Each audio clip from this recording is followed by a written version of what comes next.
How you doing? It is almost Christmas time, and this is a Christmas time offer for you for being a loyal listener. Join us on Patreon and you get 15% discount for the annual subscription. You're going to get first dibs on tickets for Dalkey, for Kilkenomics, and for live podcasts. You're going to be part of our book club, which I'm launching in January. You're going to get access to my monetary economics course, the one I gave in Trinity, and you're going to get a sort of a Substack backdrop of all sorts of articles that go into making these podcasts. So join us, patreon.com/Dave McWilliams between now and Christmas Day, and you get 15% discount for the annual subscription. To understand the economy, you have to understand human nature. This podcast is powered by Acast.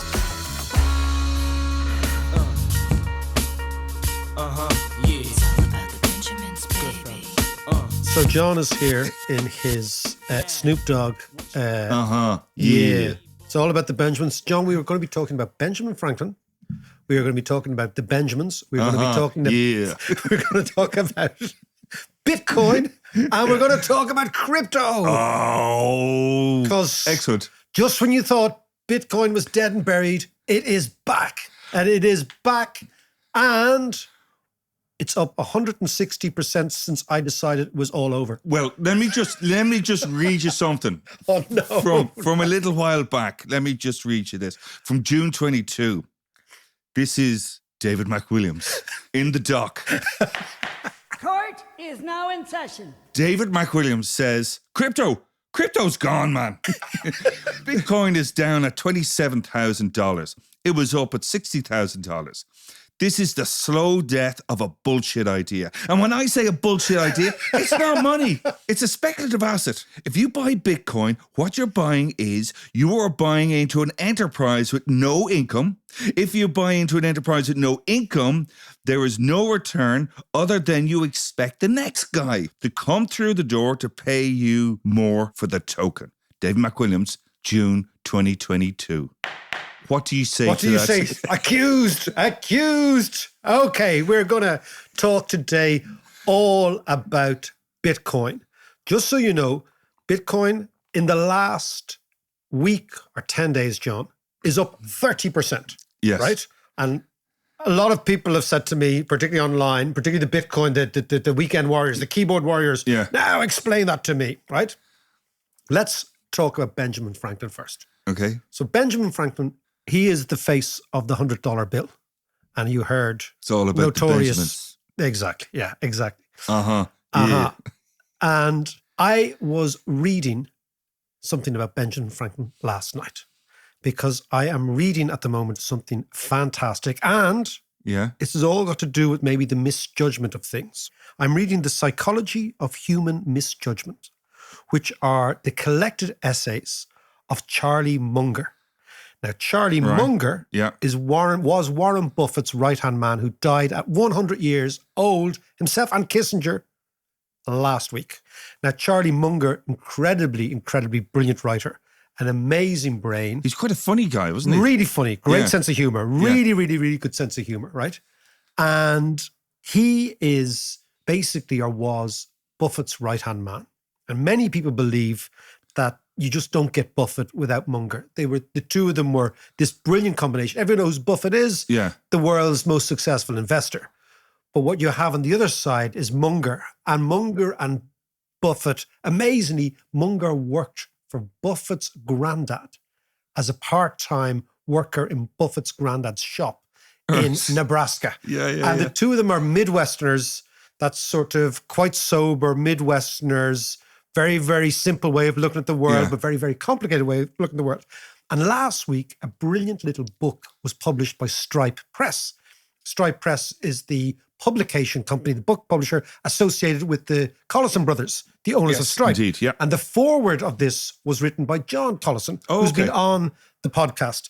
And it's basically the musings of Munger on psychology and why we make mistakes. And it's all about thinking about the world in a more clear and concise framework. And it doesn't matter what age you are, and it doesn't matter what business you're in, and it doesn't matter what you're into, right? The idea that you cannot learn from someone like Munger is ridiculous. I mean, I'm reading this, I am devouring it. It's basically about mistakes we make, excessive self-regard tendency, simple plain avoiding psychological denial. These are the influence of mere association tendency. These are all the sort of tendencies that we have in behavioral economics and psychology to make mistakes, to think badly. Does it say anything about you and Bitcoin? Well, right? Now, so I'm reading this, but the basic idea is about Munger. I think one of his basic ideas is humility is really crucially important thing. Like, was I wrong? If I was wrong there, why was I wrong? How can I learn from being wrong, right? Yeah. And then how do you put together a framework of thinking about the world, which really allows you to understand the world differently. Now, you don't have to be an investor. You don't have to be anything. It's just to understand your world differently. Yeah. And it's a really brilliant read. But the reason I'm interested in Benjamin Franklin is that this is called Poor Charlie's Almanac, right? Right. And these are the collective essays. But this is based on an almanac which was written by Benjamin Franklin called Poor Richard's Almanac, which was written every month for years by Franklin. And it was his observations about life. And then you think, who was Benjamin Franklin? And why is he on the $100 bill? And why is, Biggie Smalls talking about, it's all about the Benjamins? It's because Franklin was maybe the most erudite person in the American Revolution. He was a printer by trade, but an extraordinary person. He was an inventor. He was a scientist. He was a civic leader. He was obviously a revolutionary. He was the American ambassador to Paris during the French Revolution and pre-revolutionary times. He was an extraordinary person, Benjamin Franklin. And again, self-taught, an autodidact, as they say. So self-taught about everything. And very much, I think, the Enlightenment, himself and maybe Alexander Hamilton were the two most interesting, it seems to me, of the American founding fathers. And you mentioned this last week about the founding fathers and how the Americans are so obsessed by them. Yes. And so they're kind of immutable. Like they wrote this in 1776. They're deified. Oh, yeah, exactly. Yeah. And in a way, you'd think that Franklin probably justifies that deification. He seemed like a really, really interesting person. But for our purposes... He sounds like a bloody genius. Yeah, he was a genius. Yeah. He was a genius. And he was also incredibly involved in the world, in Pennsylvania, in Philadelphia, incredibly involved in the civic world. He built up the University of Pennsylvania. He was, fascinatingly also a postman. And he used his knowledge. A postman. He was a postman. He was into the postal system. He was an amazing person, right? And he used his knowledge of posts and communications to basically steal a march on the English during the Revolution. Like he knew where everybody was. And he was a fascinating person, right? But his almanac is these little gems of observations about the weather and the days, but also about life, right? Simple codes of living. And Munger has taken this idea of the almanac and written his own Poor Charlie's Almanac, as opposed to Poor Richard. And Richard was an invented character called Richard Saunders, who Benjamin Franklin invented. Right. So I am now deep in this. And the reason I'm deep in this, for many reasons, right? It's a very good pre-Christmas read. However, what's more interesting is, how do I stand on Bitcoin? How can we come back from this accusation? I put it to you. I put it to you, yeah. David McWilliams. Exactly. I still think that Bitcoin is nothing more than a speculative asset. Yeah. I still think that Bitcoin is nothing more than a Ponzi scheme, which is based on the next guy coming in, buying your asset. But that doesn't take away from the fact that if you own Bitcoin or if you punt on Bitcoin, you've seen it go up and down. It's real, right? It is real. And, as far as I'm concerned, if you want to punt on this or on the races or on the lottery, off you go, right? Yeah. I've no gripe against these characters. But what I do have a gripe against is calling this money. Yeah. Because it fails to understand the fundamental essence of money, which is money always wants to expand. Explain that. Right. So the economy wants to expand. So the whole thing about Bitcoin is it can't expand. It's got like almost a self-destruct timer in the algorithm, which means I think that you have maybe 21 million Bitcoins will be mined and that's it. So it's basically a fixed quantity. Now that suits people who come from the hard money school of monetary economics. And the hard money school of monetary economics tends typically to be linked with the gold standard, which is why they call it digital gold. Yeah. Right? So they say Bitcoin is in effect digital gold. Now, there is a reason that the gold standard was abandoned, because the idea that you would operate a global financial system based on the amount of a metal that was randomly deposited by nature Yeah. millions of years ago is intellectually, if nothing else, a bizarre place to start. But the hard money people... But it becomes a zero-sum game, isn't it? Well, Bitcoin is a zero-sum game. That's the first thing. If somebody makes money in Bitcoin, somebody else has lost. Yes. Right? Yeah. That's the first thing. But the second thing is that money is organic. And by that, I mean money, the technology, the amazing technology that is money, wants to expand because it needs to finance the economy, and the economy wants to expand. Yes. So the story of money, the history of money, is the history of expansion, not contraction, right? The history of Bitcoin is the history of contraction, right? Because you're saying we start with one fixed amount that can never, ever grow, right? But it's also the fact that they're hoarding it. It's just all about the hoarding. It's all about the Benjamins and it's all about the hoarding, right? Yeah. Okay, so you think, okay, be that as it may, and we come back to the hoarding, and the hoarding is very, very important. Yeah. Because Bitcoin aficionados who hold Bitcoin will say to you, look, the price is going up. This is evidence that it is money, that more and more people are adopting it. But there is, again, an analytical paradox at the core of Bitcoin, which is the following. As the price increases, those who support Bitcoin says this is evidence that this is money, right? But as the price increases, it's much less likely to be money because people hoard it. Yes. And the thing about money is you have to use it.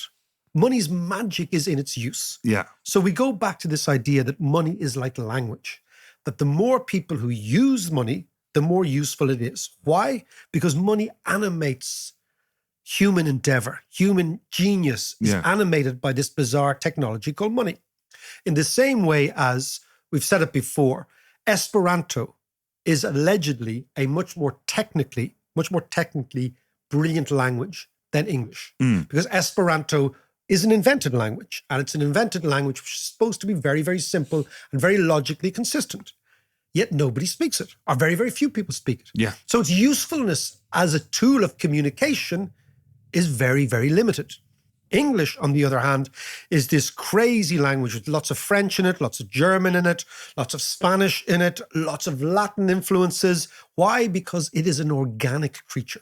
So the English language grows organically. Yeah. And every culture that adopts it adds something to it, and the language incorporates that, and on we go. So it's got this beautifully expansive side to it.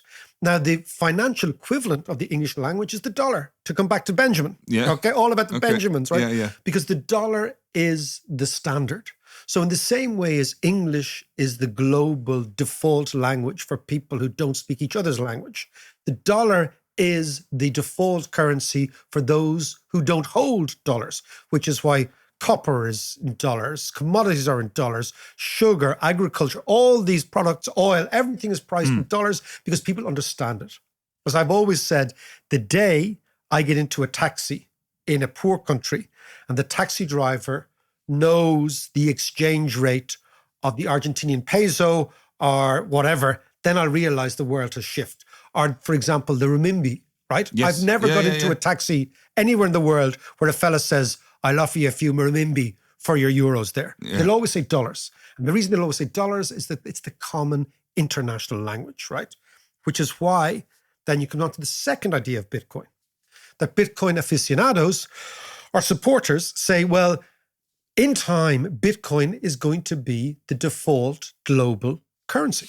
Yeah. Yeah. This I don't really get that one. Total nonsense. It's total nonsense. It is an impossibility, right? First, you have to believe that the dollar or the euro or sterling or the renminbi are going to disappear as currencies, right? That you have to believe that there's sort of an Argentinian moment about to occur in the dollar where it collapses in value, right? Where it completely collapses in value. Now, that's not to say that historically currencies haven't collapsed in value. They have. Yeah. The greatest example of that maybe is sterling. So sterling, we have this great expression, a sterling performance, which means that the team did very well. And that comes from the fact that sterling used to perform extremely well because it was the global currency from about 1850 to about 1920, right? Sterling was the global currency. It was the reserve currency of the world. Most trade in international goods was done through London. It was the biggest foreign exchange system in the world. And the Bank of England was the dominant global central bank during the gold standard. But what has happened to sterling since the Second World War? Sterling has collapsed in value against almost everyone. When I say collapsed, it has devalued profoundly. Why? Because Britain's place in the world has changed. So the question is, could the dollar change? Yes, it could. Is it likely to do so in the next little while? No, it's not. Well, let's get a bit extreme. If our orange friend is elected next year or not, which might even be worse, it could spark some sort of social unrest, even a civil war in America. It has been mentioned. If that happens, the dollar kind of collapses. Well, it doesn't collapse. It doesn't collapse. In fact, interesting, the Civil War is the dollar comes from the Civil War in America. Okay, That's another point. That the actual dollar, the gold-backed dollar, which was the currency instituted after the Civil War, was instituted in a way to soak up all the competing currencies that were lobbing around in the United States at the time, right? Which we spoke about, I think, in the podcast before. Go back and check it. I can't remember what it was. The Continental and all that. The Continental and the Dixieland and all that good stuff, right? And we might even come back to that. But you can paint a picture of the future, which is apocalyptic in extreme, in which case the dollar falls. And then you say, oh, well, then maybe Bitcoin or some other crypto replaces this. But this is one of the inconsistencies with Bitcoin, because one of the inconsistencies with Bitcoin is the following. They say that this is a hedge against apocalypse, and that's fine. But the interesting thing is when the apocalypse happened or anything close to it in the last few years, what actually happened is money flooded out of crypto into the dollar, right? Yeah. Because people want the security of the dollar. But that's another thing. Yeah. The thing about cryptos is there are two types of cryptos. There's the Bitcoin cryptos, which are a form of crypto which has its own self-destruct button. Yeah. The reason this is a problem is it's gold, digital gold. The reason digital gold doesn't persuade me is the gold standard is over a long, long time ago. And why did the gold standard end? Because it was too inflexible to deal with the real world. Because what it did was it anchored money into this random notion of a metal. Yeah. And you can't run an international system. That's the first thing. Then there's another type of crypto, which would be the Bankman-Fried type. Was it Fried or Freud? Fried, yeah. Crypto. And that basically is a little fella on his own with a printing press and a good marketing department. Yeah. You know what I mean? And this is it's like counterfeiting for the TikTok age, okay? And the reason the TikTok age is interesting is that money wants to expand, but money's also a social phenomenon. It's a cultural phenomenon. And what you see is in a world of TikTok and in the world of Reddit and in the world of Twitter, people begin to identify with crypto as a form of rebellion against the establishment. Yes. I'm going to stick it to the man, right? Yeah. So what you then is you've got these crypto warriors who see themselves as in the vanguard of a Franklin-esque revolution against the establishment, right? Yeah. This is why they get so pissed off when somebody says, oh, the price is falling, figure that out, right? Because remember we talked about crowds the other day? Yes. And we talked about a crowd needs a persecution complex, right? It needs to feel that it's persecuted. So a lot of the crypto bros feel persecuted. The fact that they're mainly white and probably quite middle class is bizarre because they're not really that persecuted. Yeah. But the idea is that they feel that they have had some sort of revelation. It's almost like St. Peter, right? And that revelation came to them in the desert. Was it St. Peter was in the desert? No, it was Jesus in the desert. Jesus, all right. So the burning bush, right? Okay, so it's Jesus, right? I'm getting my metaphors wrong. Okay. So Jesus is sitting in the desert 40 days and 40 nights and he sees a bush burning and he says, hold on a second. No. That was Moses? That was Moses. All right. So Moses is in the desert, right? We start again. Okay, let's just start with Burning Man, maybe. Okay. Moses is in the desert. He hasn't eaten for 40 days and 40 nights. He's delusional, okay? And he sees a burning bush and he has a revelation. Yeah. And away we go, right? There is a sort of a similar thought process going on inside the Bitcoiner's head that they've had this revelation. And the revelation is the world is run by a conspiracy against the common man. And that conspiracy against the common man is most evident in the currency that has been issued by this slightly opaque Wall Street, big banks, big companies conspiracy. Yeah. Bitcoin is going to solve all this because it's pure and it's scientific and it's unencumbered by any sort of biases and all that sort of carry on. So it's a revelationary moment, right? Yeah. So therefore, those of us who haven't had that revelationary moment, right, are regarded as slightly stupid and idiotic, and you just don't get it. Like born agains. They are born again Christians. Yeah. This is the evangelicals. financial equivalent of a come to Jesus moment. Yeah. And therefore, because of the persecution complex, they tend to kick out all the time. Like the amount of times I have had things written to me in bold capitals. You don't understand this. Do your research, right? Yeah. Do your research. Yeah, do your research. Oh, and it's always somebody anonymous. Oh, yeah. And that's the bit that actually drives me nuts. With their little Bitcoin eyes. Go on, tell us who you are. Go on, tell us who you are. Yeah, tell us who you are, yeah.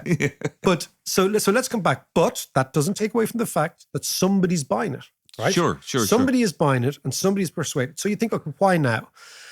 The big why now in the last 3 or 4 weeks is the fact that up until Friday last, when the United States economy delivered nearly 200,000 jobs in November alone, there was a perception that the United States economy is slowing gradually, but more importantly, inflation has largely been wrung out of the system.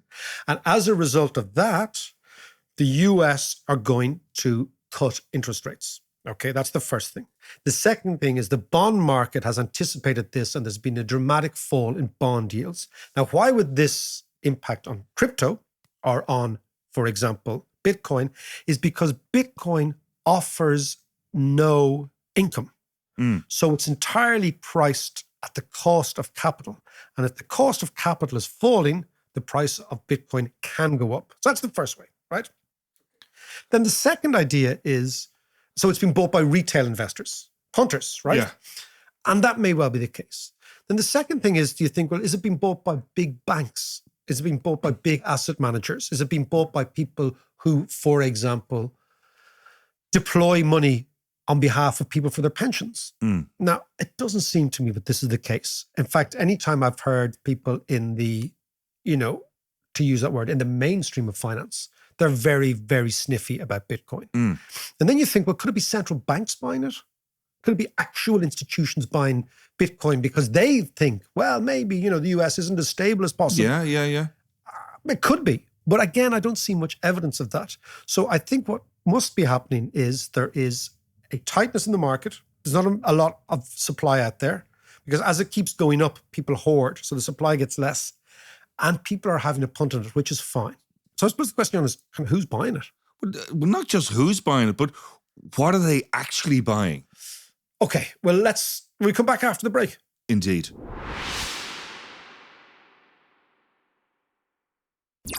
Okay, Mark, so let's go back on this a little bit. So Bitcoin has... Or crypto, but let's talk about Bitcoin. Okay, so that's shot up in value by 160% over the last year. Yeah. So there's clearly...